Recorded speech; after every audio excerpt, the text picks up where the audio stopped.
नमस्कार.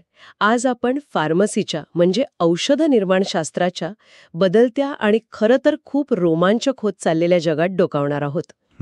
अनेकांच्या डोळ्यासमोर आजही फार्मासिस्ट म्हणजे डॉक्टरने लिहून दिलेली औषधं देणारी व्यक्ती एवढंच चित्र उभं राहतं. पण खरंच तसं आहे का? नाही, आता परिस्थिती खूप बदलली आहे. अगदी. आज आपण याच प्रतिमेपलीकडे जाऊन पाहणार आहोत. आधुनिक फार्मासिस्टची भूमिका कशी विस्तारते आहे, कोणती नवीन आव्हानं आणि संधी त्यांच्यासमोर आहेत, हे समजून घेण्याचा प्रयत्न करूया. बरोबर. आपण यासाठी the evolution of modern pharmacy म्हणून जो लेख आहे, त्यातले काही महत्त्वाचे मुद्दे बघूया. हो, चांगला आधार आहे तो. आपला उद्देश हा आहे की या लेखाच्या माध्यमातून फार्मासिस्टच्या कामातील स्थित्यांतरं, तंत्रज्ञानाचा वाढता प्रभाव आणि भविष्यातील दिशा यावर एक सखोल चर्चा घडून आणावी. उत्तम. चला तर मग या माहितीच्या आधारे फार्मसीच्या या नव्या अवताराबद्दल बोलूया. तर सुरुवातीलाच हा गैरसमज दूर करूया की फार्मसी म्हणजे केवळ औषधांच्या बाटल्या भरणं किंवा गोळ्या मोजून देणं, नाही का? अगदी. म्हणजे चित्र खूप वेगळं आहे आता. हो. आपण जी माहिती पाहिली त्यानुसार आधुनिक फार्मासिस्ट हे आता केवळ औषध वितरक राहिलेले नाहीयेत. बरोबर नाहीयेत. ते रुग्णांचे शिक्षक, मार्गदर्शक आणि आरोग्य सेवेतील महत्वाचे घटक बनत चालले आहेत. खरंय. हा बदल नक्की कसा झालाय? म्हणजे पूर्वीचे लक्ष पूर्णपणे औषध ह्या उत्पादनावर केंद्रित होतं. Product centric. हो. ते आता रुग्ण या व्यक्तीवर आलंय. यालाच आपण पेशंट सेंट्रिक केअर म्हणतो. अगदी बरोबर. यात मग पर्सनलाइज थेरपी म्हणजे रुग्णाच्या गरजेनुसार वैयक्तिक उपचार पद्धती ठरवणं, प्रिव्हेंटिव्ह केअर म्हणजे आजार होऊच नये म्हणून प्रतिबंधात्मक काळजी घेणं, हो. आणि सगळ्यात महत्वाचं म्हणजे मधुमेह, रक्तदाब, अस्थमा अशा दीर्घकालीन आजारांचं व्यवस्थापन, क्रॉनिक डिसीज मॅनेजमेंट, यावर भर दिला जातोय. तुम्ही मांडलेला मुद्दा अगदी कळीचा आहे. हा बदल केवळ भूमिकेतला नाही तर दृष्टिकोनातला आहे. अच्छा. फार्मासिस्टचा रुग्णाच्या आरोग्यावर होणारा थेट परिणाम आता खूप वाढला आहे. प्रिस्क्रिप्शन तपासताना ते फक्त औषधाचं नाव आणि डोस बघत नाहीत. म्हणजे फक्त तेवढं नाही, तर रुग्णाची मेडिकल हिस्ट्री, दुसरी कुठली औषधं चालू आहेत, संभाव्य इंटरॅक्शन्स म्हणजे औषधांमधल्या प्रतिक्रिया, ॲलर्जीज या सगळ्याचा विचार करतात. ओके. इतकंच नाही तर ते रुग्णांना औषधं कशी घ्यायची, त्यांचे संभाव्य साईड इफेक्ट्स काय असू शकतात, जीवनशैलीत काय बदल करायला हवेत याबद्दल समुपदेशन करतात. म्हणजे एक प्रकारे काउन्सिलिंग पण करतात. हो, नक्कीच. म्हणजे ते आता आरोग्य टीमचा, हेल्थ केअर टीमचा एक अविभाज्य भाग बनले आहेत. हे ऐकून वाटतं की फार्मासिस्टची जबाबदारी खूप वाढली आहे. पण याचबरोबर त्यांच्या कामाचं स्वरूपही अधिक बौद्धिक आणि आव्हानात्मक झालं असणार. निश्चितच. याच संदर्भात आपण फार्मॅकोजेनॉमिक्स आणि पर्सनलाइज्ड मेडिसिनचा उल्लेख केला होता. ही संकल्पना थोडी अधिक स्पष्ट करता येईल का?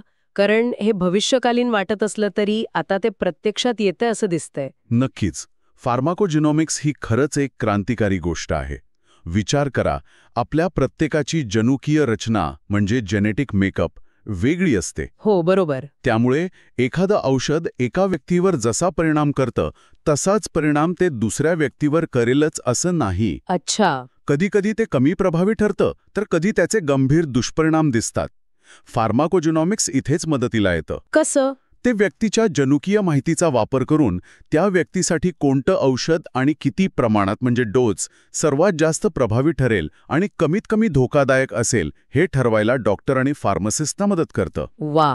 यामुळे उपचारांची अचूकता वाढते. म्हणजे याचा अर्थ असा की भविष्यात डॉक्टर कदाचित औषधं लिहून देण्यापूर्वी फार्मासिस्टचा सल्ला घेतील की या रुग्णाच्या जेनेटिक प्रोफाईलनुसार कोणतं औषध अधिक योग्य राहील.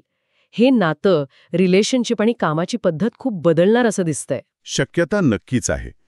किंबहुना काही प्रगत आरोग्य सेवा प्रणालींमध्ये म्हणजे ॲडव्हान्स्ड हेल्थकेअर सिस्टम्समध्ये हे हळूहळू सुरूही झालं आहे. अच्छा. याशिवाय तंत्रज्ञानाचा दुसरा महत्त्वाचा वापर म्हणजे टेलिहेल्थ आणि रिमोट पेशंट मॉनिटरिंग. हो, टेलिहेल्थ तर आता ओळखीचंच झालंय. कोविड काळात आपण त्याचं महत्त्व अनुभवलं. फार्मासिस्ट आता व्हिडिओ कॉल किंवा इतर डिजिटल माध्यमांद्वारे रुग्णांशी संपर्क साधून त्यांना मार्गदर्शन करू शकतात, त्यांच्या औषधोपचारावर लक्ष ठेवू शकतात. आणि रिमोट मॉनिटरिंग म्हणजे?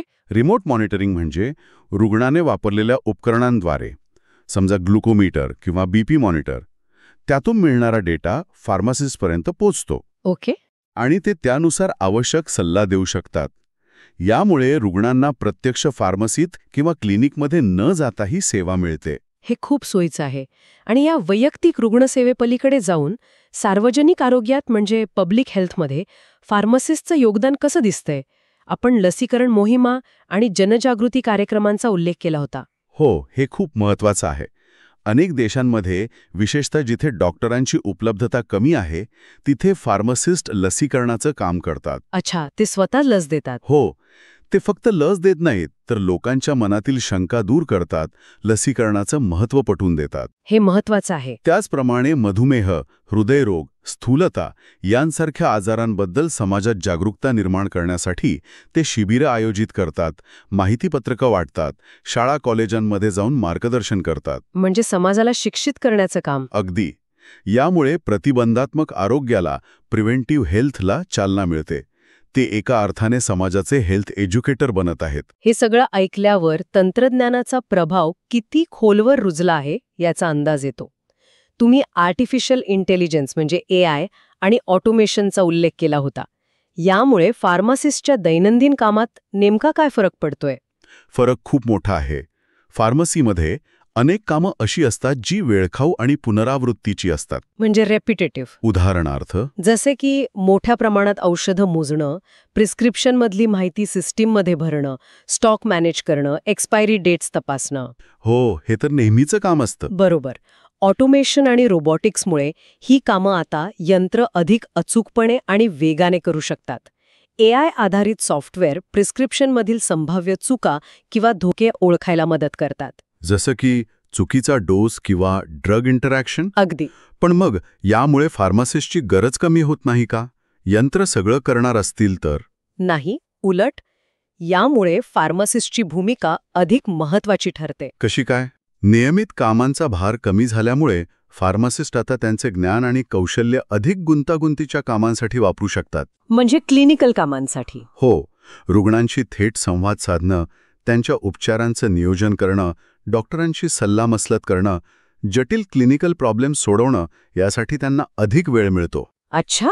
यामुळे त्यांची भूमिका औषधं देणाऱ्या व्यक्तीकडून उपचार सल्लागार म्हणजे थेरापॉटिक ॲडवायझर म्हणून अधिक मजबूत होत आहे. म्हणजे कामाचा फोकस बदलतोय. बरोबर.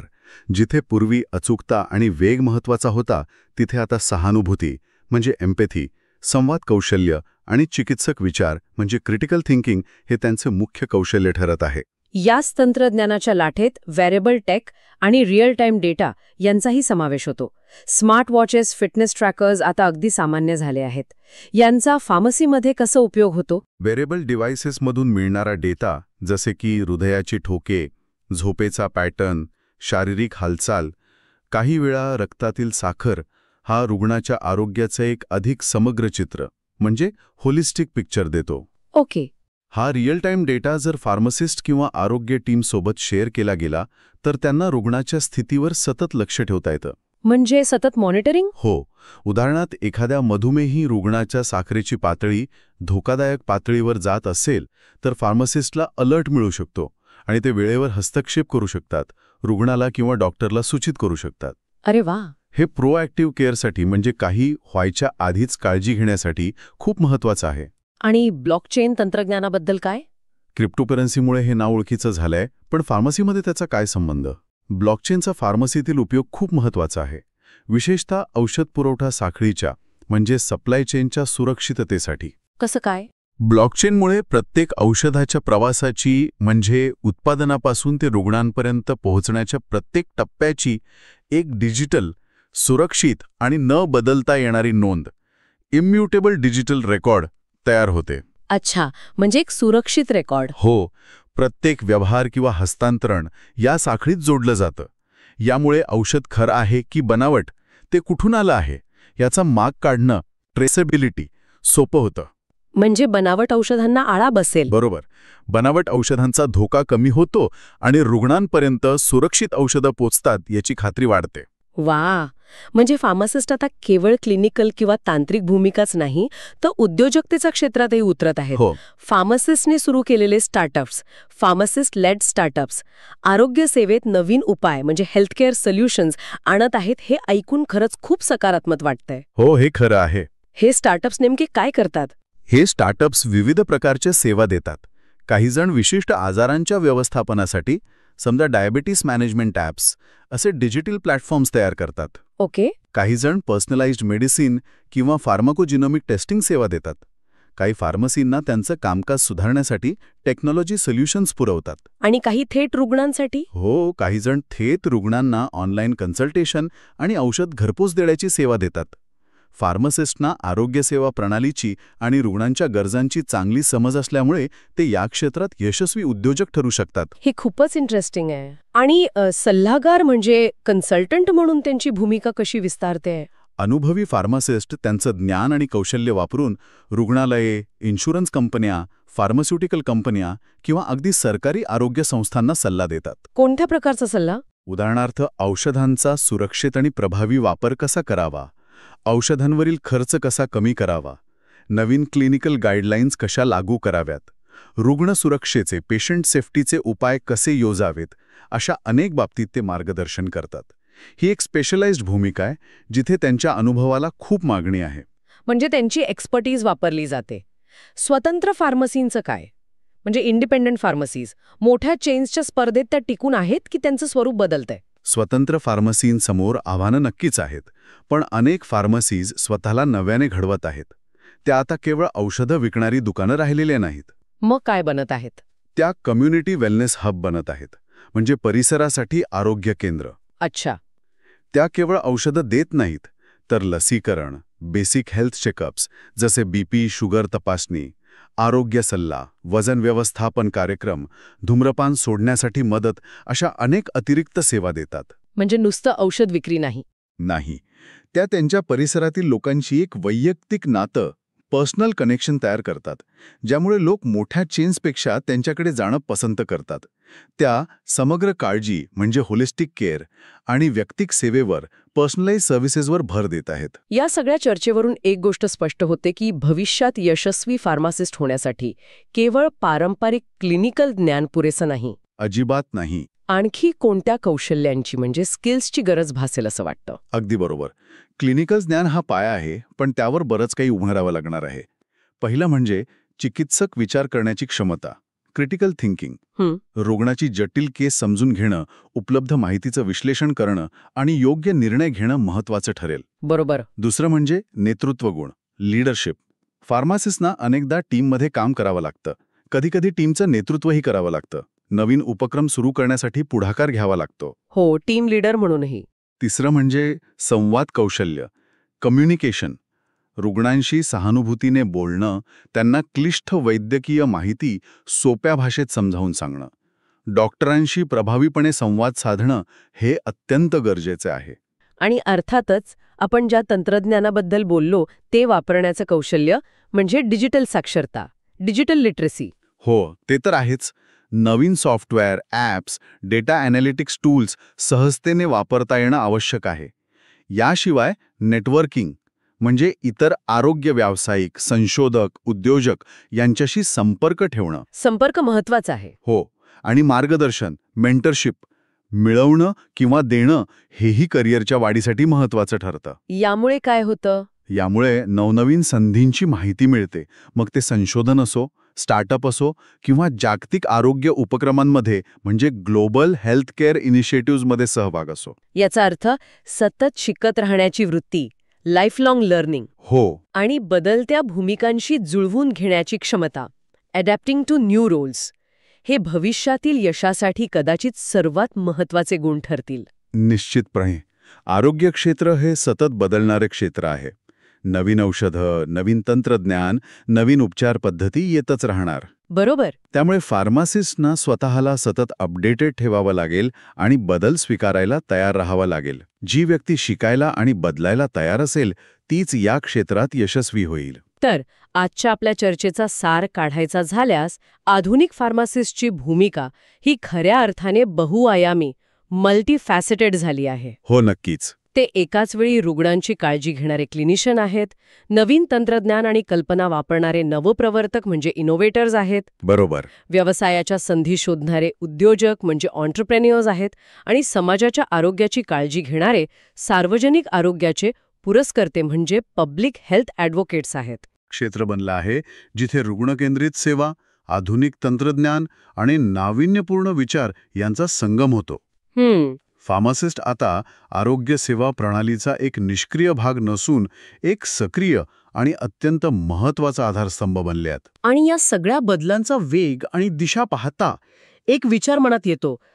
भविष्यात फार्मासिस्ट, डॉक्टर्स, नर्सेस आणि इतर आरोग्य सेवा व्यावसायिक यांच्यातील परस्पर संबंध, इंटरप्रोफेशनल कोलॅबरेशन अजून कसे विकसित होतील? हा महत्वाचा प्रश्न आहे. हे संघटन अधिक प्रभावी आणि रुग्णहिताचं कसं करता येईल? आणि तंत्रज्ञान जसं अजून पुढे जाईल, कदाचित AI अजून प्रगत होईल, व्हर्च्युअल रियालिटीचा वापर वाढेल, तेव्हा फार्मासिस्टच्या भूमिकेत आणखी कोणती अनपेक्षित वळणं येऊ शकतील, ज्याचा आपण आज विचारही करत नाही? बरोबर. भविष्यात काय वाढून ठेवलंय हे सांगणं कठीण आहे. हो, हा नक्कीच विचार करण्यासारखा मुद्दा आहे. नक्कीच. आजच्या या सखोली चर्चेत सहभागी झाल्याबद्दल धन्यवाद. फार्मसीच्या या बदलत्या आणि विकसित होत असलेल्या जगाबद्दलची ही माहिती निश्चितच अनेकांना नवीन दृष्टी देईल. धन्यवाद.